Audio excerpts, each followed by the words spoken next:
Puji Tuhan, marilah kita membaca firman Tuhan dari kitab Yesaya yang 5, ayat yang pertama sampai yang kelima. Demikian firman Tuhan. Aku hendak menyanyikan nyanyian tentang kekasihku. Nyanyian kekasihku tentang kebun anggurnya. Kekasihku itu mempunyai kebun anggur di lereng bukit yang subur. Ia mencangkulnya dan membuang batu-batunya dan menanaminya dengan pokok anggur pilihan. Ia mendirikan sebuah menara jaga di tengah-tengahnya dan menggali lubang tempat memeras anggur. Lalu dinantinya supaya kebun itu menghasilkan buah anggur yang baik. Tetapi yang dihasilkannya ialah buah anggur yang asam. Maka sekarang, hai penduduk Yerusalem dan orang Yehuda, adililah antara aku dan kebun anggurku itu. Apatah lagi yang harus diperbuat untuk kebun anggurku itu, yang belum kuperbuat kepadanya? Aku menanti supaya dihasilkannya buah anggur yang baik. Mengapa yang dihasilkannya hanya buah anggur yang asam? Maka sekarang, aku mau memberitahukan kepadamu apa yang hendak kulakukan kepada kebun anggurku itu. Aku akan menebang pagar durinya, sehingga kebun itu dimakan habis dan melanda temboknya, sehingga kebun itu diinjak-injak. Ya, terima kasih Bu Nerliana. Silakan Ibu Sarma.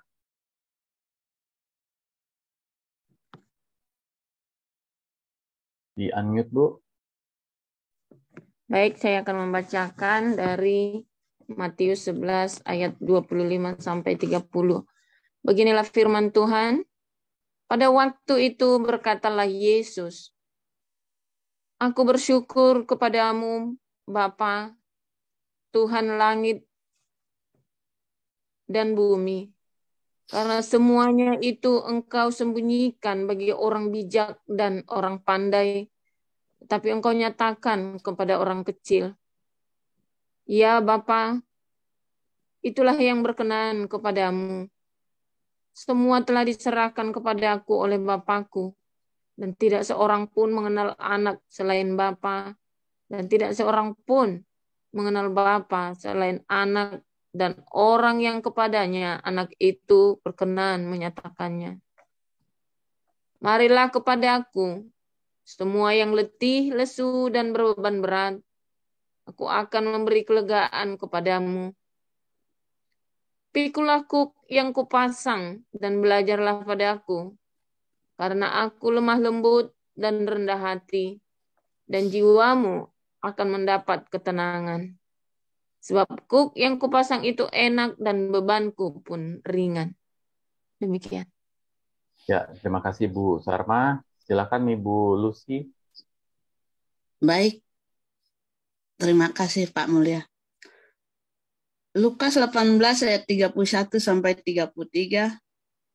Yesus memanggil ke-12 muridnya, lalu berkata kepada mereka, sekarang kita pergi ke Yerusalem, dan segala sesuatu yang ditulis oleh para nabi mengenai Anak Manusia akan digenapi. Sebab ia akan diserahkan kepada bangsa-bangsa yang tidak mengenal Allah, diolok-olokkan, dihina, dan diludahi. Dan mereka menyesah dan membunuh dia. Dan pada hari ketiga, ia akan bangkit. Demikian pembacaan firman Tuhan. Tuhan Yesus memberkati. Ya, terima kasih Bu Lucy. Silakan Bapak Evangelis Kayan.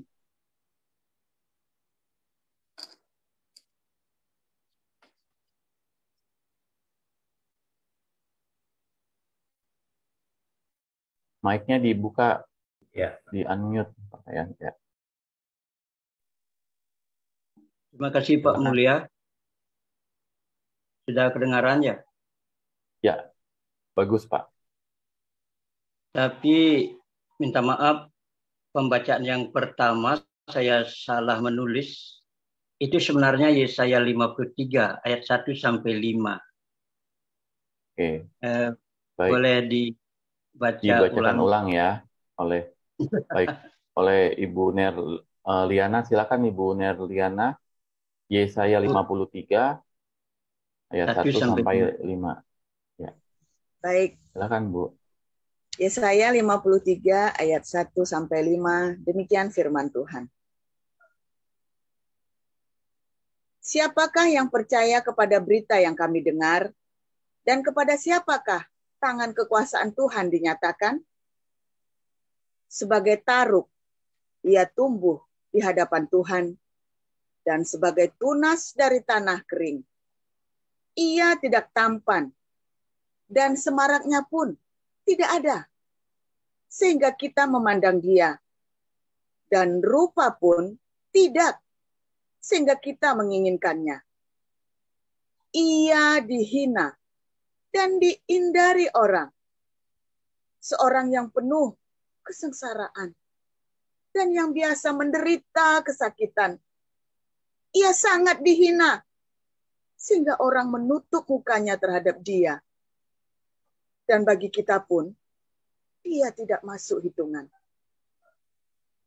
Tetapi sesungguhnya, penyakit kitalah yang ditanggungnya, dan kesengsaraan kita yang dipikulnya.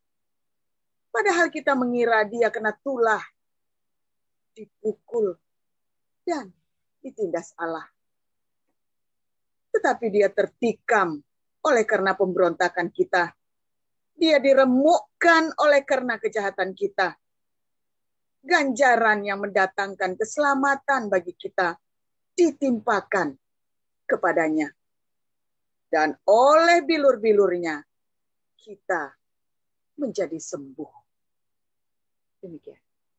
Ya, terima kasih Bu Liana. Silakan Pak Kayan. Terima kasih Pak Mulia. Terima kasih Bu Liana dan semua teman-teman yang sudah membacakan Alkitab tadi. Dan maaf saya salah menulisnya juga. Dan shalom kepada semua teman-teman, juga Pak Paul, Bu Ana, Bu Pipin, Pak Mulia. Saya berterima kasih dapat kesempatan saat ini untuk menyampaikan renungan firman Tuhan. Namun mungkin ini bukan, menurut saya bukan khotbah, tapi satu perjalanan hidup rohani saya. Nanti kalau ada kesempatan lagi, saya coba bikin khotbah. Judul yang saya berikan kepada Bu Pipin tadi, dengan kalimatnya 11 dibagi 28. Saya lupa menyampaikan supaya jangan ditulis angka, tapi dengan kalimat 11 dibagi 28.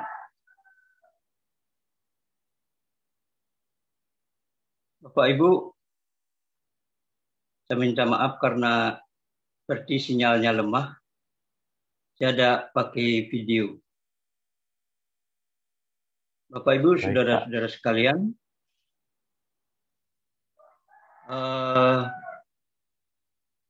boleh dikatakan kejadian ini terjadi pada saya di tahun 1960-an. Sekitar dari tahun 1965 sampai 1969. Ketika itu saya masih SD, masih di Bali. Saat ini saat itu kira-kira saya itu kelas 3 atau kelas 4. Pokoknya saat itu sudah diajarkan berhitung. Entah kelas berapa waktu itu. Sudah menghafal perkalian. Dan saya sudah hafal perkalian itu. Mulai dari 1 kali 1, 1, 1 kali 2, 2, 1 kali 3, dan seterusnya 1 sampai kali 10, 10. Kemudian 2 kali 1, 2, 2 kali 2, 4, sampai 2 kali 10, 20. Perkalian 3, perkalian 4, 5, 6, 7, 8, 9, 10 saya hafal waktu itu. Waktu itu perkalian itu semua saya hafal. Saya kurang memperhatikan anak-anak sekarang apakah diajarkan menghafal seperti tahun 60-an ya. Kalau sekarang saya ditanya 5 kali 9 pasti segera saya jawab 45. Kalau ditanya 8 kali 7 saya pasti jawab segera 56. Saya hafal. 9 kali 9, 81. Apalagi 9 kali 10. Yang paling mudah diingat perkalian 10. 10 kali 1, 10 kali 2, 20, sampai 100. Bapak Ibu, dalam berhitung, selain berhitung tentunya diajarkan tambah dan kurang.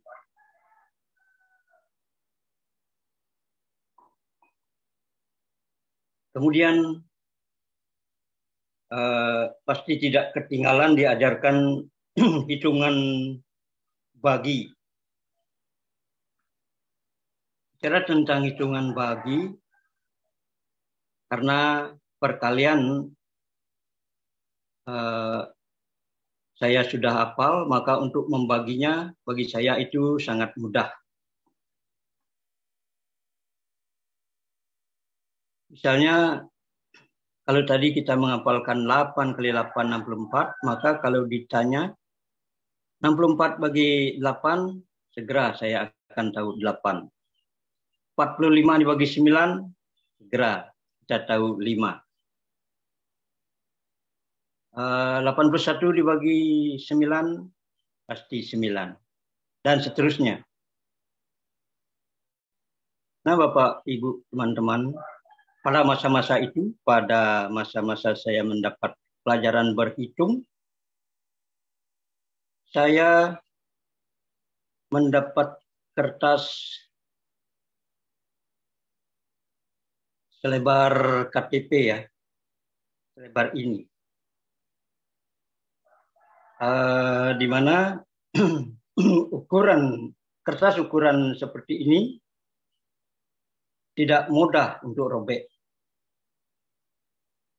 Dan entah bagaimana ya, saya menyimpan kertas itu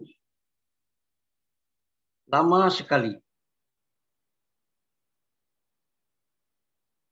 Saya lama menyimpan kertas itu dan kalimatnya pun saya hafal waktu saya SD itu. Tentunya masih agama Hindu. Saya menyimpan. Dan soal hitungannya juga saya sangat tidak melupakannya, yaitu 11 dibagi 28. Saya entah bagaimana kok tertarik sekali pada soal itu.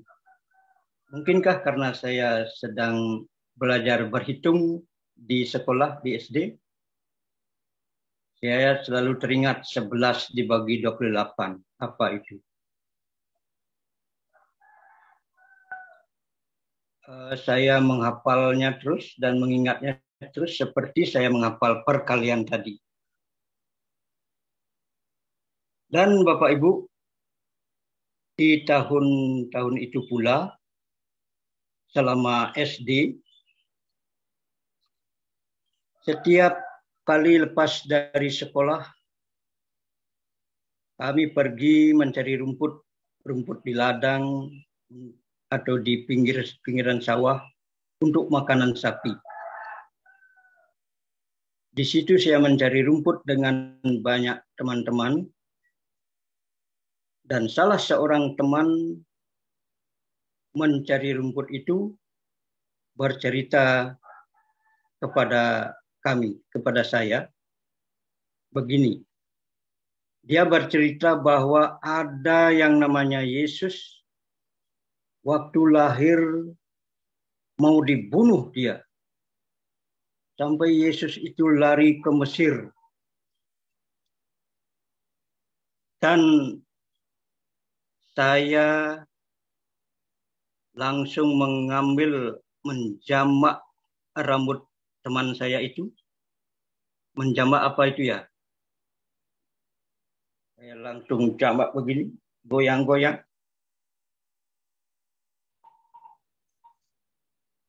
Karena saya tidak senang akan ceritanya. Masa anak kecil baru lahir bisa lari sampai ke Mesir.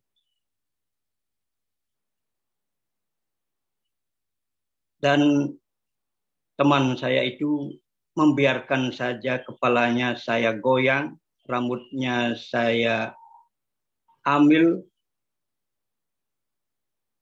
Lalu ia melanjutkan pula ceritanya bahwa Yesus setelah dewasa disiksa oleh orang-orang jahat dan dibunuh.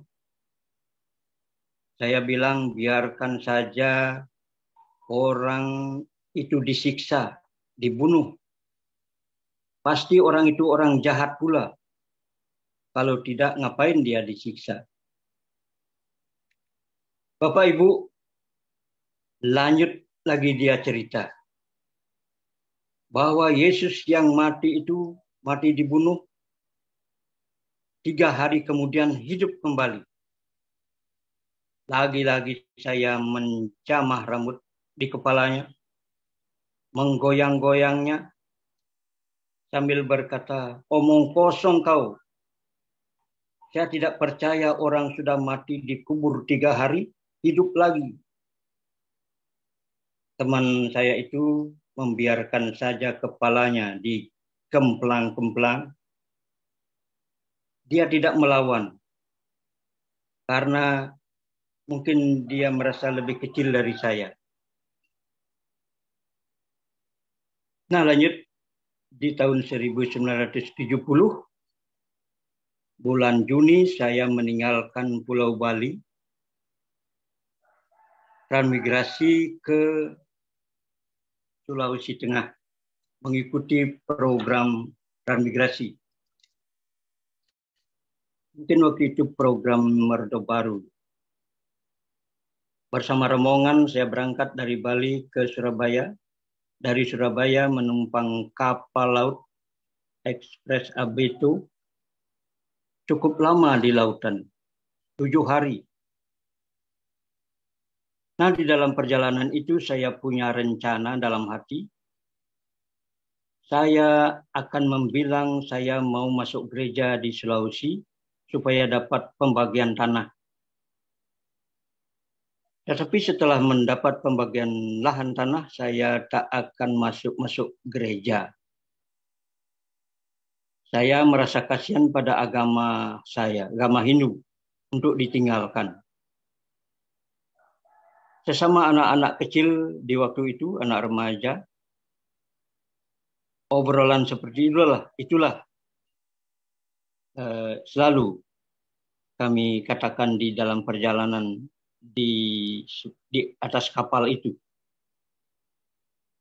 Akan berbohong mau masuk gereja supaya mendapat tanah. Dan setelah sampai di tempat tujuan, Sulawesi Tengah, apa yang saya lakukan?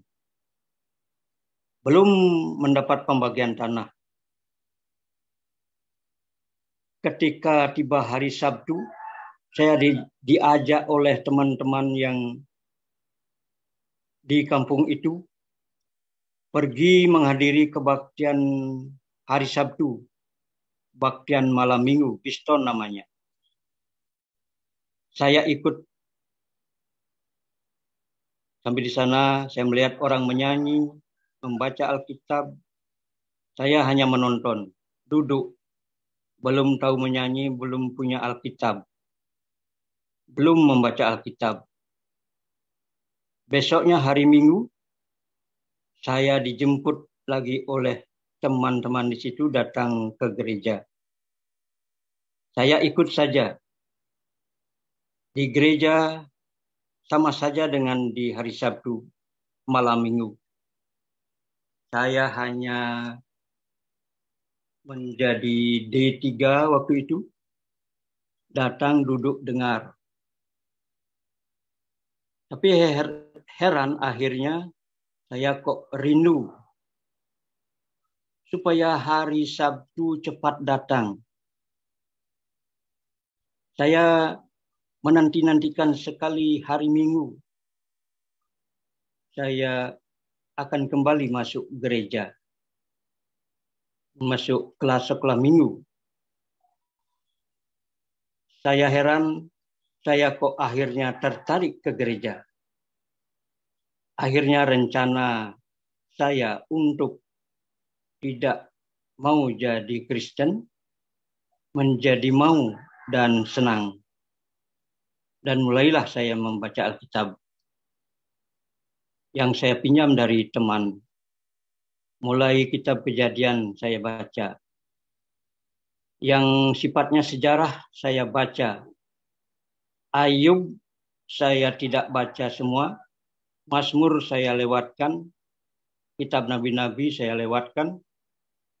Waktu itu belum tertarik. Dan mulai membaca Perjanjian Baru. Matius, Markus, Lukas, Yahya.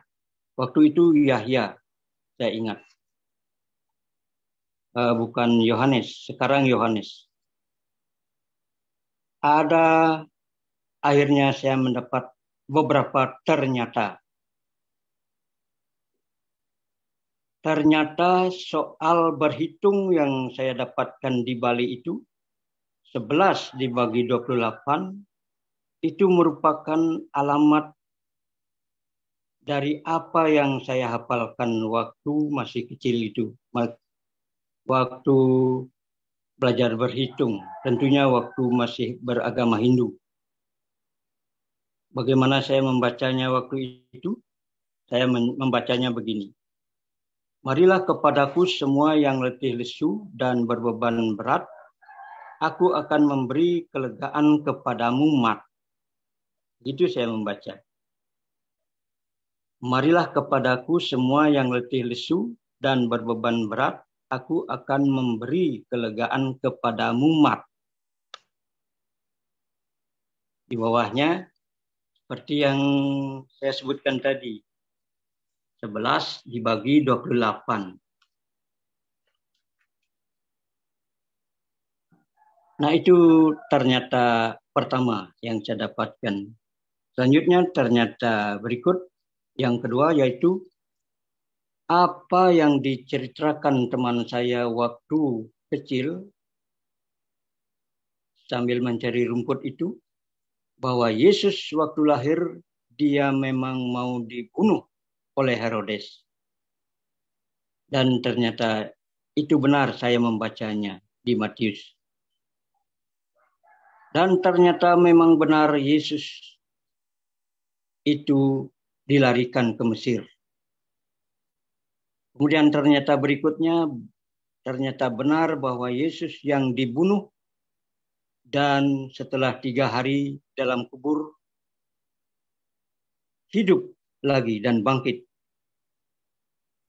Jadi semua yang diceritakan oleh teman saya sambil mencari rumput waktu SD, waktu saya agama Hindu, saya baru mengerti di Sulawesi di tahun 70-an setelah membaca kitab Injil.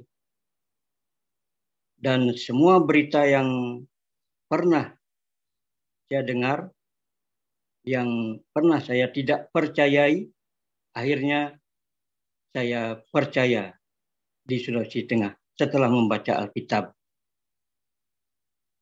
Yaitu setelah kira-kira 3 tahun atau 2 tahun setelah saya diberitakan hal itu. Ini berarti saya diberitakan ayat Matius 11 ayat 28 sekitar tahun 65 berupa traktat oleh teman Kristen di Bali. Hasil kerja pemberitaan Injil orang di Bali itu baru muncul 5 tahun kemudian, baru ada hasilnya. Ini memberi pelajaran bagi kita di komunitas ini. Dan ketika Bapak Ibu memberitakan Injil sekarang, tidaklah harus berarti sekarang akan ada hasilnya.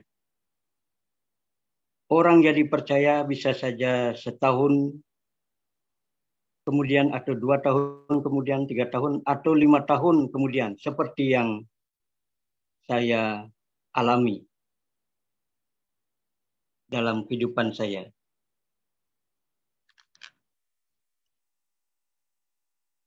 Di tahun 1965 atau 66, orang-orang teman-teman di Bali itu memberitakan kabar sukacita kepada saya. Dan hasil mereka itu barulah terjadi di Sulawesi tahun 70 atau 1971. Saya baru menjadi orang percaya. Memang ada juga oleh pekerjaan Roh Kudus, ada orang segera menerima pemberitaan firman dan minta segera dibaptis. Seperti yang dilaporkan Pak Alek pada Koinonia minggu kemarin. Kan ada yang minta dibaptis, segera dibaptis setelah mendengar pemberitaan dan mungkin melihat cara hidupnya Pak Alek. Dan dibantu oleh Pak John Lia waktu itu. Saya mengikuti Koinonia. Memang juga bisa terjadi seperti itu. Tapi intinya kita harus bersabar. Kalau kita memberitakan Injil, jangan mengharapkan hasilnya sekarang. Dan Tuhan akan bekerja. Seperti Pak John Lee bilang, kita tugasnya memberitakan, nanti Roh Kudus atau Tuhan yang mengerjakan selanjutnya. Nah, itulah kesaksian saya sampai tahun 70, dan saya bersyukur berapa tahun yang lalu ya, saya ketemu dengan channelnya Pak Paul. Kalau sebelum itu saya mencari pelajaran Alkitab lewat siaran Fajar Pengharapan tahun-tahun 80-an. Dan kalau mau belajar Alkitab, mau masuk kelas Alkitab, saya memakai surat, mengirim surat sekarang, 3 minggu ke depan baru dapat balasan. Jadi kalau kursus Alkitab lama sekali untuk mendapatkan hasilnya. Sekarang puji Tuhan, sejak mengikuti channel Pak Paul, saya dapat pelajaran setiap hari. Dan kalau mau masuk kelas hari ini, belajar dan langsung dapat bertanya. Dan ini adalah suatu kemajuan yang luar biasa saya alami setelah mengikuti channel Pak Paul. Ini semua adalah karena berkat Tuhan, pimpinan Tuhan di dalam kehidupan saya, yang mana bagaimana Tuhan sudah menjawab kerinduan saya untuk belajar terus dan belajar terus. Dan tempatnya sudah Tuhan sediakan di channel ini. Bapak, Ibu, saudara-saudara sekalian,